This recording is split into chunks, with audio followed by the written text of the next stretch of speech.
Hi fellows, hope you are doing well. Storage area network type का session 3 start करते हैं। आज के सेशन में हम देखेंगे कि कैसे आइसकजी टारगेट्स को विंडोज़ बेस्ड होस्ट पे कॉन्फ़िगर किया जा सकता है और कैसे हम अपनी वर्चुअल या फिजिकल ड्राइव को ओवर द नेटवर्क प्रेजेंट कर सकते हैं ESXi बेस्ड इनिशिएटर को। टारगेट्स क्या होते हैं, सैम क्या होती है, इनिशिएटर्स क्या होते हैं, ये हम ऑलरेडी लास्ट सेशन में डिस्कस कर चुके हैं। सैम प्रैक्टिकल हम परफॉर्म कर चुके हैं लाइनक्स बेस्ड सिस्टम में। सो आज का सेशन हम परफॉर्म करेंगे, आज की लैब हम परफॉर्म करेंगे विंडोज़ बेस्ड सिस्टम पे। वर्चुअल लैब की अगर बात करूँ तो मेरे पास एक ESXi होस्ट है जिसको मैं एज एन इनिशिएटर यूज़ करूँगा। मेरे पास एक विंडोज़ सर्वर की वर्चुअल मशीन है जिसको मैं as a target iSCSI target configure and deploy करूँगा। ESXi होस्ट की अगर मैं बात करूँ तो ESXi होस्ट में मेरे पास डिफरेंट अडाप्टर्स हैं, जिसमें एक अडाप्टर की सेटिंग को मैंने ब्रिज नेटवर्क पे रखा हुआ है। जब भी वर्चुअल इन्वायरमेंट में आप अपने अडाप्टर की सेटिंग को ब्रिज पे रखते हैं तो इसका मतलब ये है कि आपका जो वर्चुअल अडाप्टर है वो डायरेक्टली कनेक्टेड है आपके फिजिकल अडाप्टर के साथ। जब भी आपको अपने वर्चुअल मशीन्स में इंटरनेट की कनेक्टिविटी प्रोवाइड करवानी हो तो उस केस में आप ब्रिज की सेटिंग का यूज़ करते हैं। अगर मैं दूसरे अडाप्टर की बात करूँ तो दूसरे अडाप्टर को मैंने एक डेडिकेटेड नेटवर्क पे रखा हुआ है। इसका पर्पज़ ये है कि मैंने अपने ESXi होस्ट की जो मैनेजमेंट है वो एक डिफरेंट नेटवर्क से करनी है, जबकि जो स्टोरेज को मैंने प्रेजेंट करना है या अपने इनिशिएटर को कनेक्ट करना है अपने टारगेट के साथ, उसको मैंने एक डेडिकेटेड नेटवर्क के थ्रू कनेक्टिविटी प्रोवाइड करवानी है। और जो अडाप्टर की सेटिंग्स मैंने यूज़ की हैं वो हैं VMNet2। VMNet2 मेरा एक कस्टम स्पेसिफिक नेटवर्क अडाप्टर है जिसकी IP की रेंजेस 172.16.0.0 से स्टार्ट होती हैं। बेसिक रिक्वायरमेंट एज़ यूजुअल हमारे पास जो आइसकजी टारगेटेड इनिशिएटर हैं उनके दरमियान इंटरनेट की कनेक्टिविटी होनी चाहिए। सो लैब परफॉर्म जब भी करेंगे आप आपने मेक श्योर करना है कि आपकी जो कनेक्टिविटी है between host and client like iSCSI target and initiator ये ओके होनी चाहिए। सो चलते हैं हम अपनी वर्चुअल लैब्स पे, वर्चुअल मशीन्स पे और स्टेप बाय स्टेप गाइड देखते हैं कि कैसे हम आइसकजी टारगेट को एक विंडोज़ सर्वर 2022 पे कॉन्फ़िगर डिप्लॉय कर सकते हैं। फिर हम एक वर्चुअल ड्राइव को ऐड करेंगे और उसको प्रेजेंट करेंगे ओवर द नेटवर्क अपने ESXi होस्ट इनिशिएटर को। तो सबसे पहली जो रिक्वायरमेंट है, हमने अपनी जो होस्ट एंड क्लाइंट है, हमारा जो आइसकजी टारगेट एंड इनिशिएटर है, उसकी नेटवर्क कनेक्टिविटी चेक करनी है।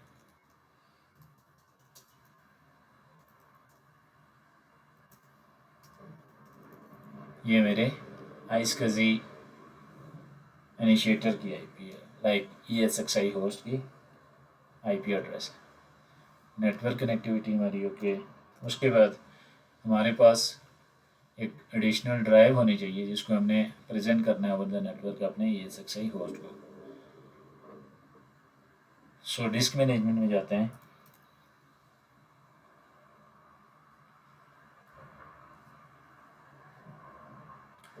मेरे पास यहाँ पे एक 20 GB की अनएलोकेटेड डिस्क है। डिस्क पे क्लिक करेंगे, न्यू वॉल्यूम पे जाएंगे, नेक्स्ट करें। 20 GB सारी अमाउंट जो स्टोरेज की है उसको हम क्लेम कर लेते हैं। Assign the following letter, letter E हम इसको असाइन कर रहे हैं।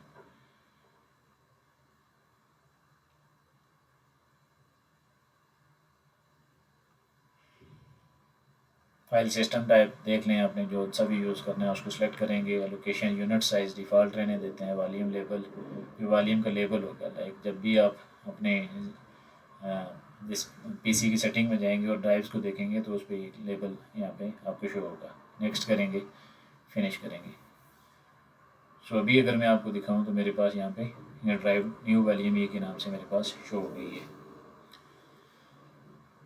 आइसकजी टारगेट को कॉन्फ़िगर करने के लिए सर्वर मैनेजमेंट में जाएंगे, ऐड रोल्स एंड फीचर में जाएंगे, नेक्स्ट करेंगे, नेक्स्ट करते जाएं, नेक्स्ट, सर्वर रोल्स। यहाँ पे आपके पास ये फाइल एंड स्टोरेज सर्विस, इसको एक्सपेंड करें। यहाँ पे आपके पास iSCSI target and iSCSI target storage provider के नाम से दो सर्विसेज आ रही हैं। इन्हें हमने इंस्टॉल करना है।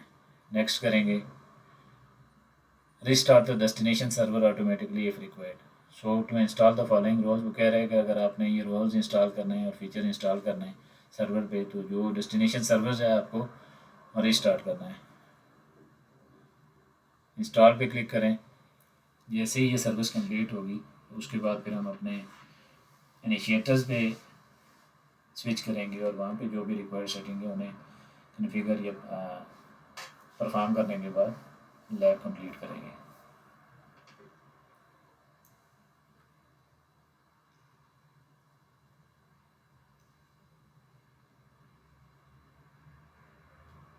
लास्ट सेशन की अगर हम बात करें तो उसने उस सेशन में हमने इसी सेम प्रैक्टिकल को परफॉर्म किया था लाइनक्स बेस्ड सिस्टम पे। सो हमने ये देखा था कि जब हम आइस किसी टारगेट को क्रिएट करते हैं तो हमें इनिशिएटर के साथ कनेक्ट करने के लिए या इस टारगेट पे जो भी हमारी टारगेट का आइस किसी टारगेट क्या होता है, जो ऐसा सर्वर जो आपकी फिजिकल ड्राइव्स को ऑन कर रहा है और उन ड्राइव्स को आपने प्रेजेंट करना है to the initiator client. Initiator वो हो गया जो जो आपका क्लाइंट है, वो एज ए इनिशिएटर एक्ट करता है, लाइक जिसने वो drives as a raw drive use करनी है उसे इनिशिएटर कहते हैं। सो जब भी आपने आइसकजी टारगेट कॉन्फ़िगर करना होता है तो उसमें आपने अगर जिस भी इनिशिएटर को आपने वो ड्राइव प्रेजेंट करनी होती हैं, जिनके साथ आपने माउंट करनी होती हैं, तो उनका आपको आईक्यूएन नंबर रिक्वायर होता है। हमारी ये जो सर्विसेज थी ये इंस्टॉल हो चुकी हैं। इंस्टॉलेशन सक्सीडेड का ये मैसेज हमारे पास ये देखें यहाँ पे डिस्प्ले हो चुके हैं। क्लोज करेंगे। उसके बाद हम चलते हैं फाइल एंड स्टोरेज पे। यहाँ पे आप जाएंगे आइसकजी पे। अब यहाँ पे वो कह रहे हैं कि to create an iSCSI virtual disk, क्योंकि हम वर्चुअल इन्वायरमेंट में हैं तो हमें ये वर्चुअल डिस्क का ऑप्शन प्रोवाइड कर रहा है। क्लिक करेंगे। अब ये देखें वो ड्राइव्स का ऑप्शन आपको दे रहा है कि कौन सी ड्राइव्स आपने चूज़ करनी है। सो ये ड्राइव ई जो हमने 20 GB की एक ड्राइव क्रिएट की थी, इसको सेलेक्ट करते हैं, नेक्स्ट करते हैं। यहाँ पे आपने इसका नाम दे देना है, स्कजी ड्राइव के नाम से मैं दे देता हूँ। डिस्क्रिप्शन आप अपने रिक्वायरमेंट के हिसाब से, जिस पर्पज़ के लिए आप यूज़ कर रहे हैं तो उस पर्पज़ के हिसाब से आपने यहाँ पे डिस्क्रिप्शन मेंशन करनी होती है। नेक्स्ट करते हैं। सो 20 GB हमारे पास रॉ ड्राइव है, 20 GB क्लेम कर लेते हैं। यहाँ से अगर आपके पास यूनिट्स आपने चूज़ करने हैं, डिस्क के यूनिट्स MB GB या TB। अगर आपके पास TBs में ड्राइव की कैपेसिटी है तो TB भी आप यहाँ पे यूज़ कर सकते हैं। फिक्स साइज़ हमने यूज़ नहीं करना। फिक्स साइज़ का मतलब ये है कि at the time of creation आपकी जो ड्राइव है वहाँ से इसने जो आपकी ये 20 GB की कैपेसिटी है, जो कैपेसिटी आपने स्पेस आपने डिमांड की है उसको वो कंज्यूम कर लेगा। हम इसको डायनेमिकली रखेंगे। डायनेमिक अगर इसकी आप डिस्क्रिप्शन में देखें, this type of disk provide better use of physical storage space and is recommended for servers running applications that are not disk intensive. The VHDX file is a small when the disk created and grows as the data is written to it. So ये एक thin provisioning के case में use किया जाता है। Thin provisioning means कि आप ये चाहते हैं कि जब जैसे जैसे आपका डेटा ग्रो करता जाए तब आपका फाइल का साइज़ उस डेटा के साथ ग्रो करे। अगर आप इसको फिक्स साइज़ लेंगे तो अगर आपकी डिस्क में डेटा है या नहीं है तो उसने 20 GB आपकी अंडरलाइन डिवाइस से कंज्यूम कर लेना है। सो हमने अपना प्रैक्टिकल डायनेमिक एक्सपेंडिंग के साथ प्रोसीड करना है। इसको सिलेक्ट करते हैं, नेक्स्ट करते हैं। Next target name and access. यहाँ पे हमने अपने टारगेट का नाम प्रोवाइड करना है।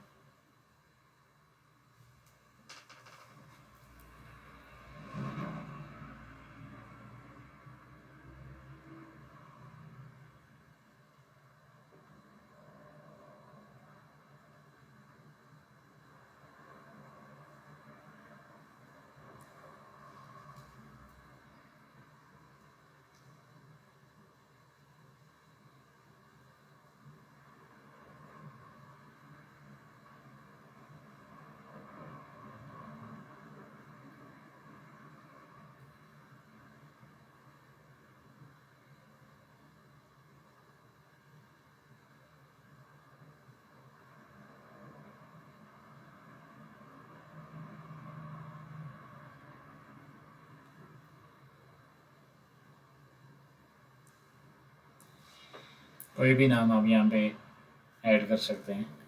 मैं यहाँ पे नाम मेंशन कर देता हूँ, माई आइस कजी,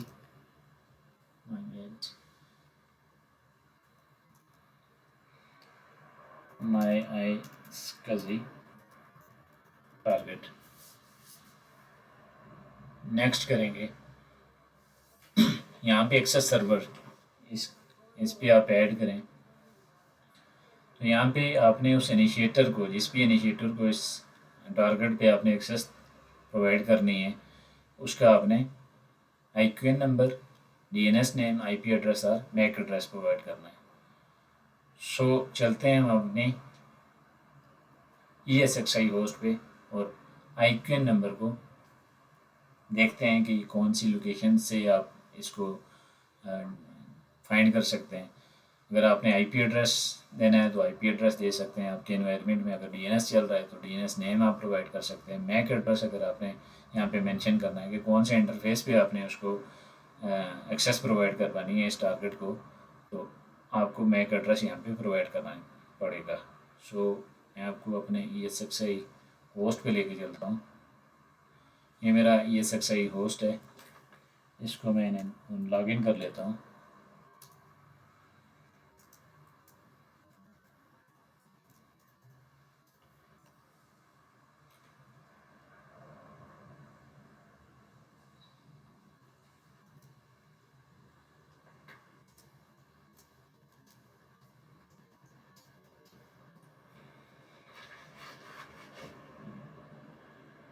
स्टोरेज के सेक्शन में आप देखें तो मेरे पास करंटली एक ही डेटा स्टोर आ रहा है। जब हम अपने जो आइसकजी टारगेट है वहाँ से राड इसको इंपोर्ट कर लेंगे, ओवर द नेटवर्क हम प्रेजेंट करेंगे इस इनिशिएटर को, तो यहाँ पे हमारे पास एक एडिशनल ड्राइव यहाँ पे शो होगी।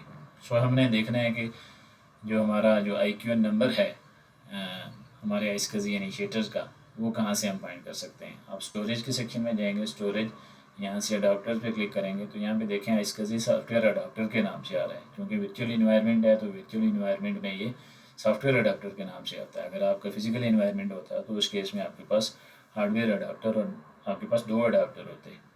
इस पर क्लिक करेंगे सॉफ्टवेयर आइसकजी, तो यहाँ पे देखें आपके पास एक IQN नंबर यहाँ पे आ रहा है।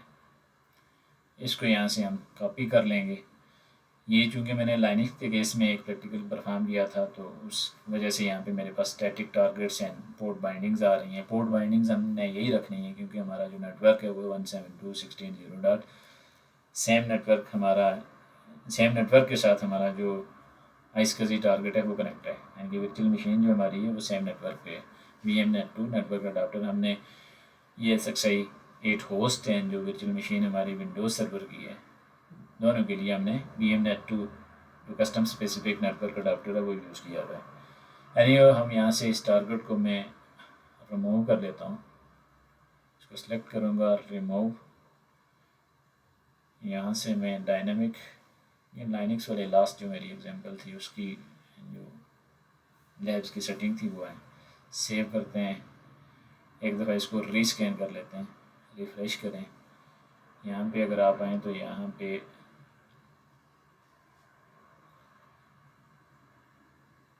Software iSCSI, copy the IQN number, port binding हमारे पास करंटली हमने ऐड नहीं की हुई। जब हम अपनी कॉन्फ़िगरेशंस कर लेंगे अपने टारगेट पे तो उसके बाद फिर से हम यहाँ पे जो भी कॉन्फ़िगरेशन ये सेटिंग करनी है हम यहाँ पे कर सकते हैं।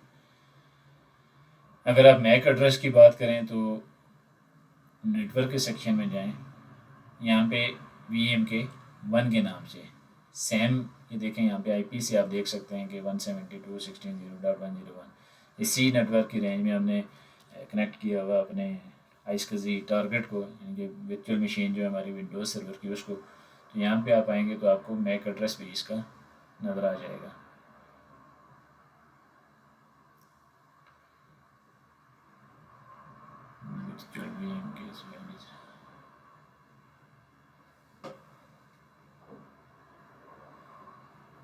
मैक एड्रेस यहाँ से देख लेते हैं कि कौन से इसमें ऑप्शन IPv DHCP DCP इसमें IPs की सेटिंग आ रही हैं।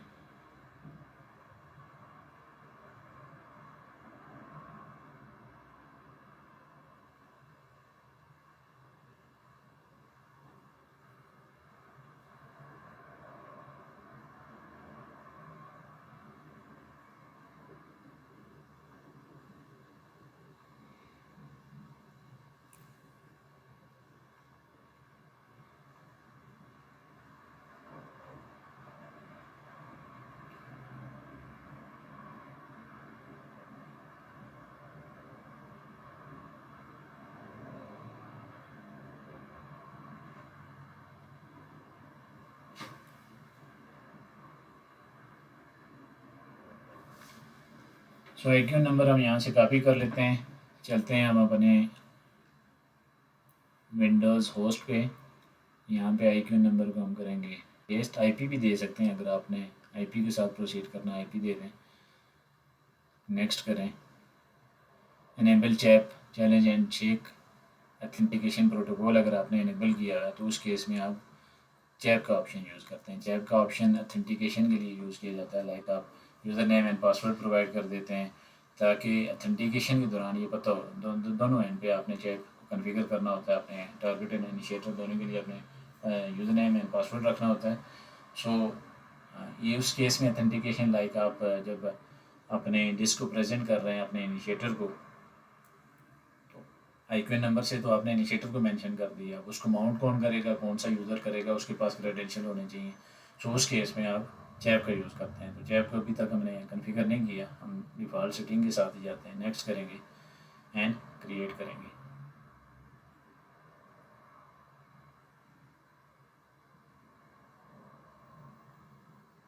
क्लोज। हमारा आइसकजी जो टारगेट है वो कॉन्फ़िगर हो चुका है। न्यू वॉल्यूम के अंदर जाएं तो यहाँ पे आप देखें आइसकजी वर्चुअल डिस्क के नाम से हमारी एक फ़ाइल क्रिएट हो गई है। ड्राइव पे अगर आप देखें तो ये ड्राइव हमारी एक वर्चुअल ड्राइव के तौर पे उसको प्रेजेंट करेगा आइसकजी टारगेट अपने virtual device physical virtual disc को। सो चलते हैं हम अपने ESXi होस्ट पे, स्टोरेज के सेक्शन पे जाएंगे, अडाप्टर्स पे जाएं तो यहाँ पे आपके पास अडाप्टर पे जाएं। अडाप्टर पे ये देखें ये हमारा ये जो स्टोरेज का अडाप्टर था, स्टोरेज अडाप्टर क्लिक सब कन्फिगर। यहाँ पे ऐड डायनामिक जो हमारी पोर्ट बाइंडिंग थी ऑलरेडी हमने कन्फिगर की हुई है। कौन से नेटवर्क अडाप्टर के थ्रू VM कर्नल पोर्ट के थ्रू आपने इस वाले जो आइसकजी हमारा इनिशिएटर है ESXi होस्ट, इसकी कनेक्टिविटी करवानी है आपने अपने टारगेट के साथ। सो हमने उसको VM के 1 पे जिस पे हमारी जो नेटवर्क की रेंजेस ये थी या IP ये थी हमारी, उसको हमने ऑलरेडी ऐड किया हुआ है। उसके बाद हमने डायनेमिक टारगेट्स, कौन से टारगेट के साथ आपने इसको लिंक करना है, कौन सा कहाँ से आपने अपनी जो फिज़िकल ड्राइव है उसको इनिशिएट करना है, इसको प्रेजेंट करना है, तो उसमें आपने यहाँ पे अपने टारगेट का IP एड्रेस मेंशन करना है। 192.172.16.0.105 हमारे टारगेट की IP है। सेव कॉन्फ़िगरेशन में करेंगे। डेटा स्टोर पे आए, new data store, create new VMS। Next. तो यहाँ पे ये देखेंगे आपके पास एक 20 GB की ड्राइव यहाँ पे आपके पास शो हो रही है। इसको क्लिक करेंगे। नेम यहाँ पे आपने देना है, यहाँ पे मैं नेम दे देता हूँ विंसकजी के नाम से, इसका एक नाम रख लेता हूँ। नेक्स्ट करेंगे। उसके बाद आपने डिस्क साइज़ चूज़ करना है। आप फुल डिस्क सारी की सारी डिस्क को यूज़ कर सकते हैं, कस्टम यूज़ करना है कस्टम पे क्लिक करेंगे, यहाँ पे क्लिक करेंगे और उसके बाद आपने जितनी भी आपको कैपेसिटी इसकी चाहिए GB, इसमें 2 GB 3 GB 20 GB तक अगर आपने सारी यूज़ करनी है सारी यूज़ करनी है, जितनी भी आपकी रिक्वायरमेंट है उस हिसाब से चूज़ कर सकते हैं। सो फुल डिस्क करता हूँ, नेक्स्ट करता हूँ, फिनिश करता हूँ। वो कहता है कि the entire content of this disk are about to be erased and replaced with the specified configuration, are you sure. वो एक वार्निंग दे रहा है क्योंकि हमारी जो डिस्क है वो फॉर्मेट तो नहीं थी, वो एक फिजिकल रॉ डिस्क थी। तो जब भी आप उसको माउंट करते हैं तो माउंट करने के बाद आपको उस फाइल सिस्टम के साथ फॉर्मेट करना पड़ता है। तो उसकी एक ये वार्निंग दे रहा है क्योंकि इसको VMS फाइल सिस्टम के साथ उसको फॉर्मेट करेगा। यस करते हैं तो ये देखें एक विंसकजी के नाम से मेरे पास एक 20 GB की हार्ड ड्राइव या 20 GB की एक डेटा स्टोर मेरे पास इस ESXi होस्ट पे माउंट हो चुका है। ये था आज का सेशन। इससे पहले हम ऑलरेडी एक सेशन में डिटेल में डिस्कस कर चुके हैं कि कैसे आप इसको लाइनक्स बेस्ड सिस्टम पे कॉन्फ़िगर एंड मैप कर सकते हैं। लाइक मेरे आइसकजी टारगेट्स एंड इनिशिएटर बोथ अगर लाइनक्स सिस्टम है उन्हें कैसे कॉन्फ़िगर कर सकते हैं। लाइनक्स सिस्टम पे कॉन्फ़िगर किया हुआ आपका आइसकजी जो ड्राइव है, जो आइसकजी टारगेट है, उससे आप कैसे ड्राइव को प्रेजेंट कर सकते हैं कि ESXi बेस्ड इनिशिएटर को। आज के सेशन में हमने देखा कि हमारी जो आइसकजी टारगेट था वो एक विंडोज़ बेस्ड सर्वर था और उसके साथ हमने एक एडिशनल हार्ड ड्राइव को और रॉ ड्राइव को अटैच किया वर्चुअल ड्राइव को, और वहाँ पे आइसकजी टारगेट की हमने कन्फिग्रेशन की, फिर उसको प्रेजेंट किया ओवर द नेटवर्क अपने एक ESXi बेस्ड इनिशिएटर को। होपफुली एक आपको ये चीज़ें समझ आई होंगी। बड़ा ही एक आसान सेशन था। वीडियो को लाइक, फॉलो एंड शेयर लाजमी कीजिएगा। Thank you so much.